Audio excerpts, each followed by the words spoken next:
네, 안녕하세요. 꿈과 희망, 생명을 노래하는 태안반도의 서정신 시인낭송가 김난주입니다.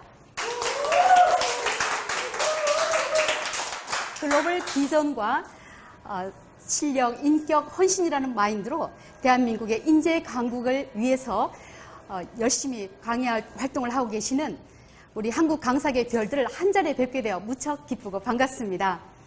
오늘은 광복 70주년 기념일입니다. 광복의 기쁨과 그 의미를 되새기는 마음으로 시 한 편 낭송해 올리겠습니다. 그날이 오면 신훈.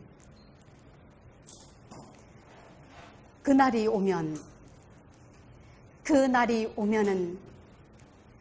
삼각산이 일어나 더덩실 춤이라도 추고 한강물이 뒤집혀 용소 숨칠 그날이 이 목숨이 끊어지기 전에 와 주기만 하량이면 나는 밤하늘에 나르는 까마귀와 같이 종로의 인경을 머리로 들이받아 울리오리다. 두개골은 깨어져 산산조각이 나도 기뻐서 죽사움에 오히려 무슨 한이 남으오리까.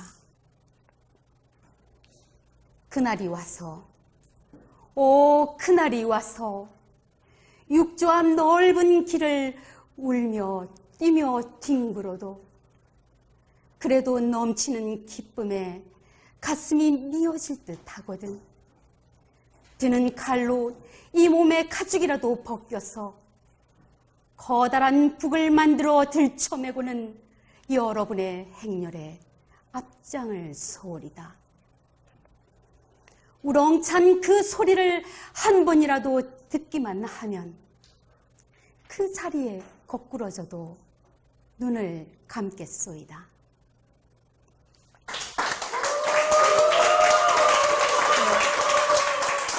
저는 오늘 다음과 같은 세 가지 핵심 주제로 시의 힘, 낭송의 매력에 대해 말씀드리려고 합니다. 만약 여러분께서 가슴을 활짝 열고 100도의 온도, 100%의 순도로 제 강의에 뜨겁게 몰두하신다면 여러분의 강의를 한결 업그레이드 시킬 자신이 있습니다. 또한 여러분의 강의 현장에서 충분히 활용할 수 있도록 시낭송 실습을 제가 해드릴 겁니다. 또한 시를 낭송하는 즐거움과 힐링의 기쁨을 누리면서 살 수 있는 또 여러분이 될 것입니다. 오늘 강의의 제목은 시의 힘, 낭송의 매력인데요. 부제목을 다 같이 큰 목소리를 읽어보시겠습니까? 시작! 시는 마음을 맑히고 평온하게 해줍니다. 마음의 치유와 회복은 물론 삶의 지혜와 깊은 통찰력을 얻게 합니다. 시를 눈으로만 읽는 것과 소리내어 읽는 것에는 엄청난 차이가 있습니다. 낭송은 시의 생명력을 불어넣습니다. 여러분 혹시 보셨나 모르겠어요. 남자의 자격이란 프로그램에서 개그맨 이윤석 씨가 자신의 자작시를 낭송한 적이 있습니다. 그 장면을 동영상으로 보시겠습니다.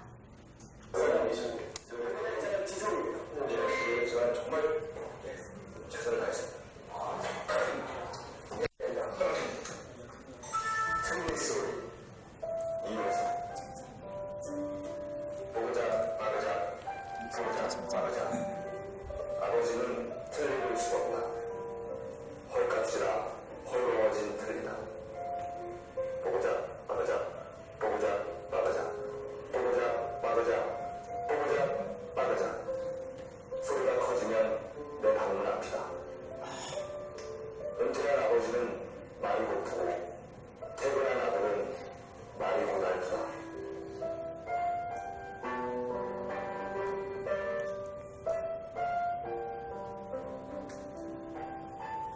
유민이 자라. 보고자 막으자 보고자 막으자 보고자 막으자 보고자 막으자. 아들은 고양이처럼 시침이 빼고 아버지만 장순처럼 우두커니다. 보고자 막으자 보고자 막으자 보고자 막으자 보고자 막으자. 하염없던 아버지 돌아가신다. 아들이 뛸까봐 발소리 죽이고 보고자 막으자 보고자 막으자 보고자 막으자 보고자 막으자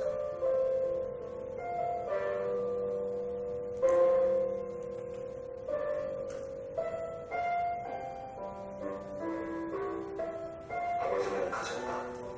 그렇게 먼 곳으로 가셨다. 주인 이름 안방 문가 위에 태우가 덩그라니 웃고 있었다.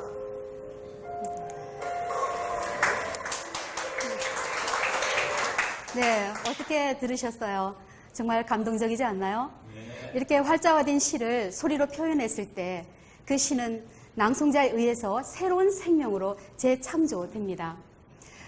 시를 짓는 일은 어려울 수도 있어요. 하지만 그 시를 낭송하는 일은 얼마든지 가능하지 않을까요? 그렇다면 시를 어떻게 낭송해야 할까요? 시를 낭송은 꼭 이렇게 해야 한다라고 하는 어떤 격식이나 패턴 정도는 없습니다. 그렇지만 반드시 지켜야 될 요건은 있습니다. 발음을 명료하게, 감정을 자연스럽게, 감동을 풍부하게, 충분하게 줄 수 있어야 합니다. 그렇다면 감동을 주는 방법에도 또 다른 표현 방법들이 여러 가지가 있는데 그 중에서도 오늘 제가 두 가지 핵심을 강조해서 말씀드리겠습니다. 첫째, 제목, 첫 행, 마지막 행에 유의하라입니다. 이 부분은 굉장히 기본적이면서도 간과하기 쉬운 부분이에요. 제목 후에 3초, 지은이를 말한 후에 5초를 쉽니다. 그 다음 첫 행을 들어가게 되는데 그때 쉼 처리를 잘 해야 해요. 그리고 무엇보다 첫 행의 톤이 중요한데 그것은 시 전체의 느낌이나 색채를 좌우하기 때문이죠. 마지막 행을 할 때에도 마무리된다는 짐작을 할 수 있도록 낭송으로 표현해야 합니다. 다음으로 그 시의 중심 생각을 찾아서 그 부분을 강조할 수 있어야 합니다. 모든 예술 작품에는 클라이막스가 있죠. 그 부분을 잘 찾아서 강조해 줄 수 있어야 하는데 시 낭송 실습을 한번 해보도록 할까요? 여러분 잘 아는 시죠? 안도인 시인의 너에게 묻는다. 제가 박자를 셀 텐데요.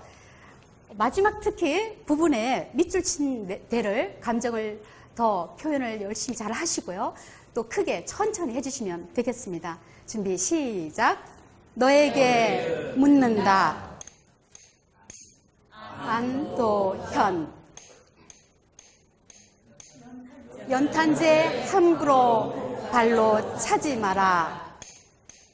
너는 누구에게 한 번이라도 뜨거운 사람이었느냐? 잘하셨어요. 한 번 더 해볼까요? 네. 자, 한 번 더 해보시겠습니다. 준비, 시작. 너에게 묻는다. 안도현. 연탄재 함부로 발로 차지 마라. 너는 누구에게 한 번이라도 뜨거운 사람이었느냐?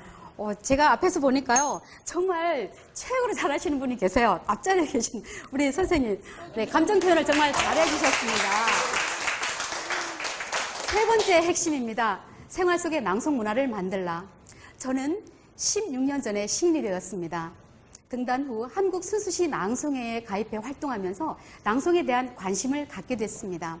한 달에 한 번 갖는 모임이었지만 원로 문인들의 초청 강연, 그리고 신작시 발표, 여러 문인들과 소통하는 그 시간이 너무나 소중하고 값졌습니다. 그래서 태안에서 서울까지 오가는 왕복 7시간이 전혀 멀게 느껴지지 않았습니다. 근데 그 무렵 5년 동안 병석에 계셨던 저희 시어머님께서 돌아가셨습니다. 시집살이를 호되게 시키신 분이었죠. 근데 죄송한 표현이지만 제 마음 한편 후련할 거란 생각이 조금 들었습니다. 그런데 그것도 잠시 저에게 심한 우울증이 찾아왔습니다. 아침에 눈을 떠도 어떤 의욕도 기쁨도 없고 무표정, 무감각, 무의미한 삶의 연속이었죠. 그때 사람이 이렇게 해서 죽을 수도 있겠구나라는 생각이 들더라고요. 그때 제가 읽었던 시집이 있습니다. 한국 명시선이었는데 그 시들을 제가 이렇게 정리를 해둔 시첩입니다. 그 시들을 읽으면서 제가 어느 날은 창가에 멍하니 서서 그 시들을 한 장 한 장 넘겨가는데 제가 울고 있더라고요. 자꾸만 눈물이 났습니다. 그렇게 석 달은 울었던 것 같아요. 그래서 그 체험을 하고 난 다음에 제가 언제 그랬냐는 듯이 제 아팠던 마음이 깨끗이 나은 겁니다. 그래서 바로 이거야. 태안에도 시낭송회를 만들어야겠다. 그래서 뜻있는 분들을 모아서 12년 전에 시낭송회를 만들었습니다. 뻘빛 시낭송회. 그래서 2013년부터는 충청남도 문해진흥기금을 지원받아서 대한교육지원청 강당에서 초중고 시낭송 경연대회를 펼치고 있습니다. 뿐만 아니라 가을이 되면 지역 주민들과 또 명사들을 초청해서 시낭송회 향연을 펼치고 있죠. 그래서 태안 반도를 시의 향기로 물들이고 있습니다. 여러분, 마음을 두드리는 시를 만나거든 눈으로만 읽지 말고 소리내어 시를 낭송해 보세요. 심리상담가 최영하 작가는 목소리는 그저 성대를 통과해서 나오는 소리가 아니라 한 인간의 영혼이 담겨있는 마음의 문이다라고 말했습니다. 여러분이 강의 현장에서 여러분의 목소리로 시를 낭송해 보세요. 생활 속의 시낭송 문화가 자연스럽게 뿌리내릴 수 있는 원동력이 될 것입니다. 한 편 한 편의 시 속에는 씨앗이 숨어 있습니다. 낭송은 그 씨앗을 발화시켜 시의 생명력을 불어넣는 창작 예술입니다. 13년 전 저를 우울증으로 그토록 힘들게 했던, 많이 울렸던 시 한 편을 낭송해 올리고 오늘의 강의를 마치겠습니다. 섬돌에 앉아 새심천 계곡에 발 씻고 젖은 고무신 섬돌에 말려두었습니다.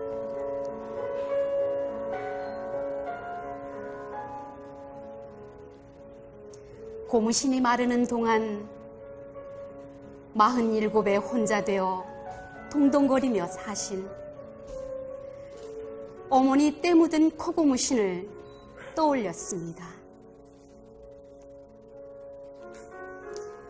굳은 일 찾아다니며 거드느라 탈도 많고 말도 많았던 오지랖 넓은 어머니. 막걸리 기운에 일하시고 걸쭉한 욕지거리로 한을 푸셨던 어머니.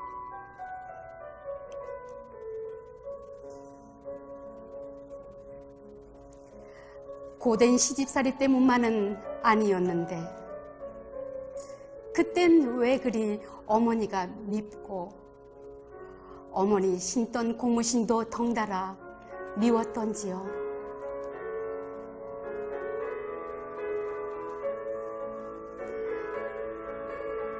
어느덧 돌아가신 지 2해. 아무리 기억 더듬어 보아도 때절은 고무신 뽀얗게 씻어드린 일, 새 고무신 사들인 기억 도무지 나질 않습니다. 섬돌이에 놓여진 저 하얀 고무신이 부끄럽습니다. 먼저 사랑하지 못한 마음, 한이 됩니다.